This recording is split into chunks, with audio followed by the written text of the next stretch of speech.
केतकी जानी। ये एक गुजराती महिला है। वो पुणे में अपने परिवार के साथ रहती है। एक बीमारी के चलते उनके सारे बाल झड़ गए। उन्हें एलोपेशिया हुआ है जिसकी कोई दवा नहीं है। क्योंकि ये क्यों होता है, कैसे होता है, इसकी वजह क्या है और क्या कारण है, ये आज तक कोई जान ही नहीं पाया। एलोपेशिया की शुरुआत आज से 10 साल पहले जब मैं ऑफिस में बैठी हुई थी और एक दिन मैंने देखा कि मेरा हाथ नेचुरल ऐसे पीछे गया और मैंने देखा कि यहाँ पर कुछ स्किन जैसा एकदम मेरी टिप्स पर फिंगर की टिप्स पर ऐसा लगा कि स्किन जैसा है ऐसा। तो मैंने तुरंत मेरे कलीग को पूछा कि यार ये यहाँ पर क्यों ऐसा लग रहा है। तो उसने बताया कि यार यहाँ पर तो बीच में एक छोटा सा बिंदी जितनी जगह में बाल नहीं है। टाइम तो बहुत ज्यादा नहीं लगा, मुझे लगा कि ठीक हो जाएगा और हम उसी दिन डर्मेटोलॉजिस्ट के पास गए और उन्होंने बोला कि इसे एलोपेशिया कहते हैं और आप ये ट्यूब एक दिया था वो ले जाएंगे और आपको ठीक हो जाएगा। हम लेकर आए, लेकिन हुआ क्या, वो दवाई खत्म होते होते मुझे उसके एक दो जगह पर बाल चले गए। थोड़ा थोड़ा डर लगने लगा कि क्या होगा, ये एलोपेशिया क्या है। सिर्फ 6 से 8 महीने में पूरी तरह से गंजी हो चुकी थी और वो आघात मेरे लिए बचाने जैसा नहीं था।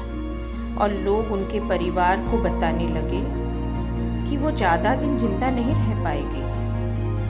4 साल तक वो डिप्रेशन में रही और वो अपने आप को खोने लगी। मैं धीरे धीरे उस 6 से 8 महीने में ही डिप्रेशन में जाने लगी थी और उस समय मुझे सिर्फ अंधेरा पसंद आता था। रात होती है तो मुझे ऐसा लगता था कि भगवान करे इस रात को सुबह ना हो। जब वो अपने आप को मिटते देखती थी तो अपने में दिखता वो चेहरा जैसे किसी और का चेहरा हो, वैसा उन्हें महसूस होने लगा। जिंदगी से मुंह मोड़कर उन्होंने मौत को गले लगाने की सोची। मैं मानसिक नैराश्य के उस मोड़ पर चली गई। मुझे लगा कि अभी जिंदगी यहाँ से कुछ भी नहीं। मैंने एक दिन सुसाइड अटेम्प्ट किया। उस रात 3:30 बजे मैंने सुसाइड करने के टाइम लास्ट में मेरी नजर मेरे घर के दूसरे रूम में गई जहाँ पर मेरे 2 बच्चे और 2 डॉग्स सोते थे। और एट दैट मोमेंट पता नहीं कहाँ से वो मेरे मन में एक ख्याल आया जो 6-8 महीने में कभी नहीं आया। वो उस समय आया कि कल सुबह ये बच्चों के लिए कैसे होगा। वो लोग मरने तक मेरा वो पंखे से लटका हुआ डेड बॉडी वो नहीं भूल पाएंगे। और इस वजह से मैंने सोचा कि अभी मेरे पास 2 रास्ते हैं। या तो मैं लोगों की वजह से जैसे 8 महीना मरी थी वैसे ही मरती रहूं रोज रोज, या तो फिर एक ही झटके में मैं लोगों को बोल दूं कि ना अब मैं इसके आगे आप लोगों का नहीं सुनूंगी। जिंदगी के 6 से 8 महीने मैंने सिर्फ लोगों के बारे में सोचकर बिताए हैं, लोगों से डर के बिताए हैं। इस बीमारी के चलते वो दर्द सही, पर उन्होंने खुद को अपने आप को संभालना सिखा दिया। मानो जैसे उन्हें एक नया जीवन मिल गया हो, नया अवतार मिला हो, एक ऐसा अवतार जिसे उन्होंने बिना मरे पाया। 1 न्यू बर्थ ऑफ केतकी।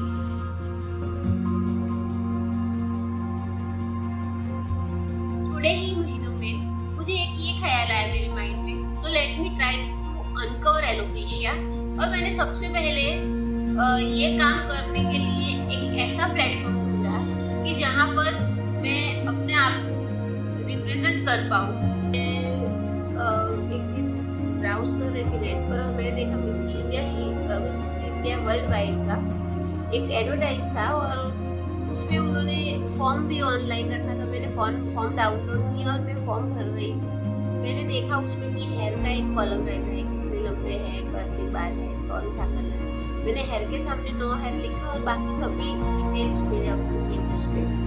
मुझे पता नहीं था कि क्या होगा, लेकिन दूसरे तीसरे दिन ही उन लोगों का फोन आया कि यू आर सिलेक्टेड और भारत में पहले पहली बार ऐसे कोई एलोपेशियन आगे आ रही है, इस बात का हमें बहुत आश्चर्य भी है और हमें बहुत अच्छा लगेगा अगर आप आओ। फाइनल 10 में मैं चली गई, उसमें जो लोग सेलिब्रिटीज आते हैं सबने मुझे बहुत ही प्रोत्साहित किया कि पहली बार हो रहा है भारत में, हम लोग आपके साथ हैं। और खास करके उस पेजेंट में मुझे जीनत अमान जी मिले थे और उन्होंने उस टाइम मेरे साथ बहुत बातें की और उन्होंने भी बताया कि पता नहीं क्यों लेकिन मुझे ऐसा लगता है कि तुम्हारा जो ताज है वो तुम्हारे सर के ऊपर ही है। बहुत मुझे प्रोत्साहन मिला उस वजह से।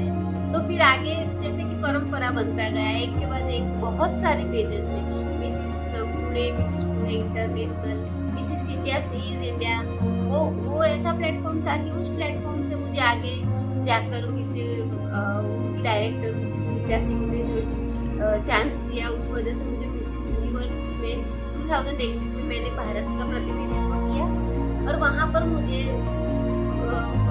मिसिस वुमन ऑफ कॉन्फिडेंस का जो अवार्ड मिला और वहाँ पर मैंने जो भारत के लिए रिप्रेजेंट किया था वो वर्ल्ड में पहली बार एलोपेशिया के लिए भी रिप्रेजेंट हुआ। और धीरे धीरे 1 by 1 सक्सेस आती गई, मैं आगे बढ़ती गई।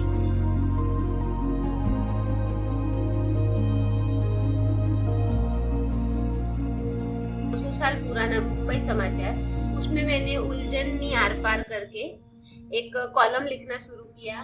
वहाँ पर वाचकों के क्वेश्चन का आंसर देने का बहुमूल्य काम करने के लिए मुझे संपादक श्री नीलेश दवे भाई ने चांस दिया।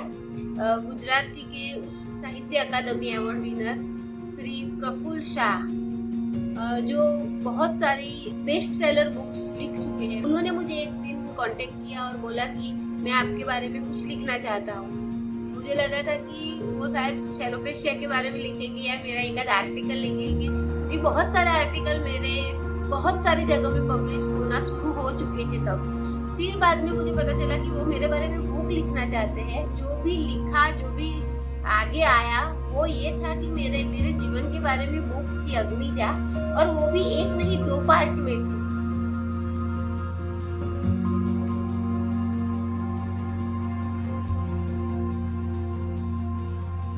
वो मेरे जिंदगी का बहुत सुखद आश्चर्य था और वो भी बाद में गुजराती में बेस्ट सेलर बुक बनी।